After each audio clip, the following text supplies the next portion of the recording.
Kepolisian New York (NYPD) Amerika Serikat menemukan terowongan Yahudi di Brooklyn, New York. Sebuah rekaman video yang tersebar di media sosial menunjukkan penampakan terowongan yang diduga dibangun oleh jemaat Chabad Lubavitch. Lantas, apa sebenarnya tujuan pembangunan terowongan rahasia ini? Mengapa ada banyak ditemukan benda-benda tak lazim di bawah terowongan tersebut? Apakah tempat ini merupakan tempat pemujaan? This is the true story of it.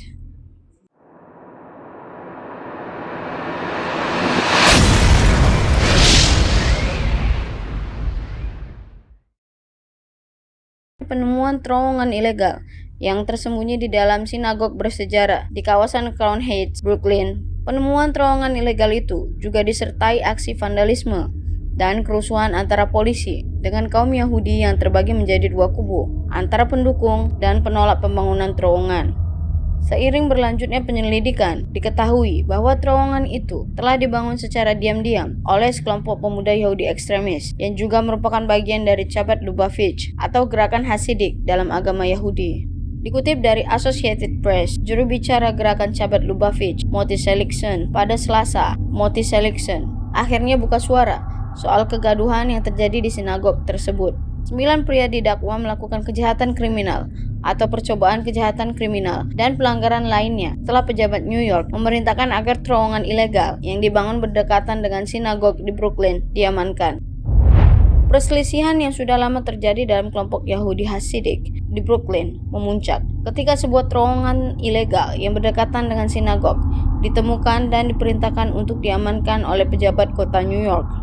Video pertikaian antara beberapa anggota kelompok tersebut dan pejabat kota yang terjadi menjadi viral di media sosial dan dengan cepat menimbulkan klaim sara konspirasi. Misalnya influencer media sosial Andrew Tate mengklaim bahwa terowongan tersebut mengarah ke museum anak-anak. Postingannya di X yang kerap disebut Twitter telah dilihat lebih dari 11 juta kali. Postingan media sosial lainnya memiliki nada serupa, seperti postingan di Instagram menyertakan video yang menunjukkan terowongan tersebut dan bertanya, apakah ini bagian dari jaringan pedofil bawah tanah?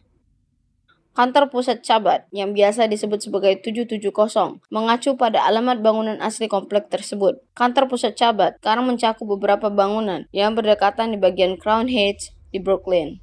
Lorong tersebut diyakini dimulai dari ruang bawah tanah sebuah gedung apartemen kosong di belakang kantor pusat, mengular di bawah serangkaian kantor dan ruang kuliah, sebelum akhirnya terhubung ke sinagog. Investigasi Departemen Bangunan Kota New York menemukan sebuah terowongan yang terletak di bawah markas besar itu, memiliki panjang 60 kaki atau 18,3 meter dan lebar 8 kaki atau 2,4 meter. Meluas ke bawah beberapa bangunan di sekitarnya, menghubungkan antara bukaan yang dipotong menjadi dinding ruang bawah tanah. Sebuah bangunan di 770 Eastern Parkway dibeli pada tahun 1940. Yang pertama menjadi kompleks Chabad. Lantai atasnya berfungsi sebagai rumah bagi Rabi ke-6 Chabad.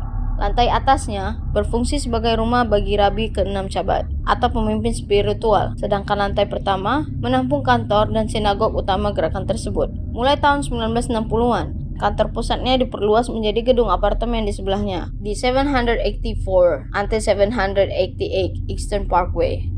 Sinagog utama, tempat terjadinya tawuran, dipindahkan dari bangunan aslinya ke ruang bawah tanah bangunan ini.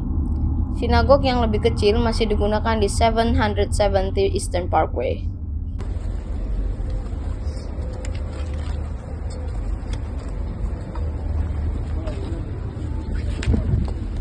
Bangunan lain di sisi barat bangunan asli di 760 Eastern Parkway sekarang menjadi perpustakaan Chabad. Kompleks ini adalah situs Yahudi yang sangat dihormati, terutama di kalangan gerakan Chabad. Tempat ini menerima ribuan pengunjung setiap tahunnya, termasuk pelajar internasional dan pemimpin agama. Museum anak-anak Yahudi dapat ditemukan di sudut timur kantor pusat Chabad, di seberang Kingston Avenue, di 792 Eastern Parkway.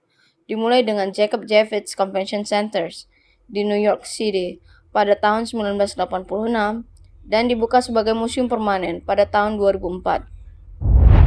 Beberapa netizen berspekulasi bahwa terowongan ini digunakan untuk perdagangan seks anak atau kegiatan terlarang lainnya. Sebenarnya, asal-muasal terowongan tersebut masih menjadi bahan perdebatan. Tidak ada terlalu banyak bukti bahwa terowongan tersebut digunakan untuk tujuan jahat, kecuali penemuan benda-benda seperti kereta dorong bayi atau baby carrier dan alat-alat medis, yang keberadaannya dinilai cukup aneh untuk berada di bawah tanah. Nah, bagaimana menurut kalian? Apakah terowongan rahasia ini dibangun untuk tujuan kejahatan atau hanya sekedar vandalisme belaka? Tuliskan komentar kalian di bawah. Demikianlah video kali ini. Semoga bisa bermanfaat. Insya Allah kita jumpa lagi di video berikutnya.